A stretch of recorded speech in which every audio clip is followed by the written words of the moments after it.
ଜୟ ଜଗନ୍ନାଥ ସାଙ୍ଗମାନେ।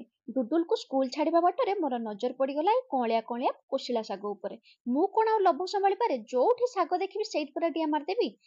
ଶାଗ ଦିବିଡା କିଣିକି ନେଇକି ପଳେଇ ଆସିଥିଲି ସିଧା ଘରକୁ। ଶାଗ ଗୁଡାକ ବଛା ବଛି କରିକି ପୁରା ତାକୁ ପରିଷ୍କାର କରିଦେଇଥିଲି। ତାପରେ ଚାଲିଲି ଗାଧେଇବାକୁ। ଗାଧେଇ ଆସିଲା ପରେ ଗରମ ଗରମ ଆଳୁ ଭଜା ସହିତ ରାତିର ବାସି ରୁଟିକୁ ଖାଇ ଦେଇଥିଲି।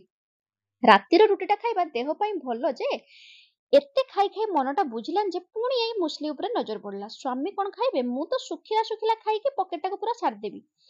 ଏଠି ଗପୁ ଗପୁ ଲଞ୍ଚରେ କଣ କରିଛି କହିବା ପାଇଁ ପୁରାପୁରି ଭୁଲି ଯାଇଛି।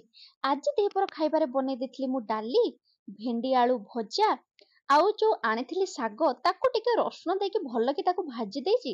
ଆଉ ଏଠି କଲରା ଆଳୁକୁ ଚିପ୍ସ କରିଦେଇଛି, ମାନେ ତାକୁ ଟିକେ ଛାଣି ଦଉଛି।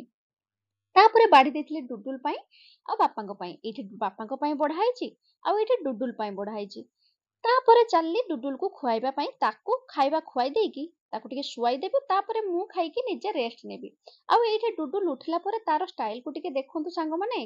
ପୁରା ଲାଟ ସାହେବ ଭଳିଆ ପୋଜ ଦେଇକି ସେ କଣ ଗୋଟେ ଭାବୁଛି। ତାପରେ ହଠାତ୍ ମୋର ଗୋଟେ କଥା ମନେ ପଡିଗଲା, ମୁଁ ଡୁଡୁଲର ଜନ୍ମାଷ୍ଟମୀରେ ଆଣିଥିବା ଲେହେଙ୍ଗାକୁ ଖୋଜିବାକୁ ଲାଗି ପଡିଲି। ଏଇଟା ତ ଅନଲାଇନରୁ ଅର୍ଡର କରିଥିଲି କମ ପ୍ରାଇସରେ, କିନ୍ତୁ ଅଫଲାଇନରେ ଏଗୁଡାକ ପୁରା ବହୁତ ରେଟ୍। ଏଇଟା ଡୁଡୁଲର କାଲି ପାଇଁ ଦରକାର। ଆଉ କଣ ପାଇଁ ଦରକାର, କାଲିର ଭିଡିଓ ଦେଖିଲେ ଆପଣ ମାନେ ଜାଣିପାରିବେ। ସେଇଥିପାଇଁ ଆଜିର ଭିଡିଓ ଦେଖିକି ଟିକେ ଜଲ୍ଦି ଜଲ୍ଦି ସବସ୍କ୍ରାଇବ କରିଦିଅନ୍ତୁ। ରହିଲି। ଜୟ